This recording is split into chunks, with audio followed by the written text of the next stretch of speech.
Hey guys, how's it going? So today I want to tell you a story. So about a year ago, I go to the local flea market, looking around, and I find myself a Sega Genesis. We actually have a small video game store at our local flea market, and they have a bunch of classic just games, consoles, you name it, they got it. I even found a copy of Earthbound. I didn't buy it because it was $300. But anyway, I stopped by and I'm like, you know what? I want a Sega Genesis. So I go ahead and I buy the Sega Genesis. I buy every Sonic game, 1 to Sonic and Knuckles. Right there. Total $100. Which I feel isn't a bad deal. I go home all excited, really giddy with excitement, I plug in the console, get everything ready, take Sonic the Hedgehog and insert into the game slot. It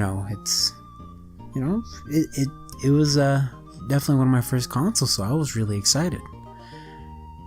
And then I go ahead and reach for the power button and I turn it on. Nothing on screen. I'm like, that's odd. So I'll turn it off.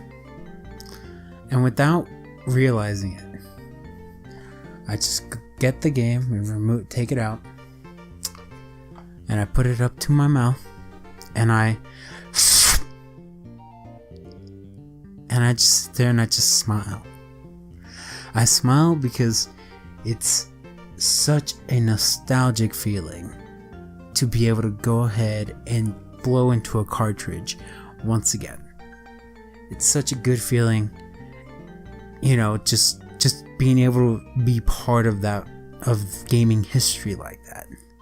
A lot of people nowadays, if you didn't grow up with these cartridges, you didn't know the struggle sometimes to get these things to run. It wasn't as simple as downloading the game or plugging or popping in a disc. It was, sometimes just blow on the cartridge. Blow on the cartridge. It'll work. Even though it's specifically said not to do that. But the reason I bring it up because I want to talk about just classic gaming and how it was back in the day. How games were shipped out complete. And one of the biggest things that I realized tonight actually was how expansions worked, at least on consoles.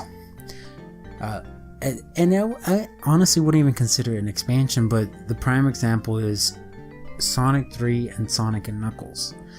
And I'm just sitting here, I'm like, okay, this pretty much, it was DLC before DLC was a thing, and all you had to do was buy a brand new game, and then it had another slot on top of it where you could put Sonic 3 on top, and it changed the music and it added Knuckles to the game.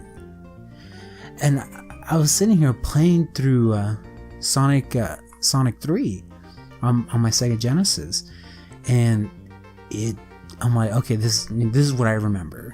This is the game that I know and love. This is what I grew up playing back in the 90s.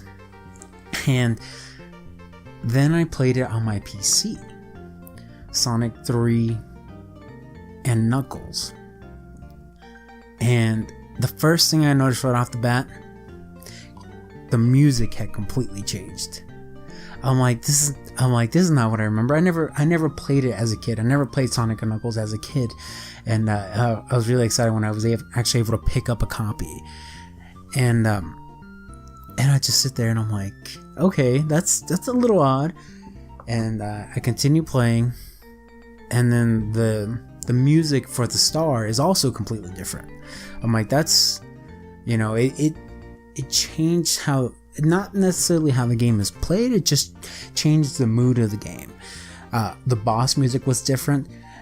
Even the music when Knuckles comes out and knocks Sonic and Tails down the waterfall, that's even different. I never realized how different it was. Another reason why I bring this up, because it just something from my childhood that I knew so fondly, I still discover new things.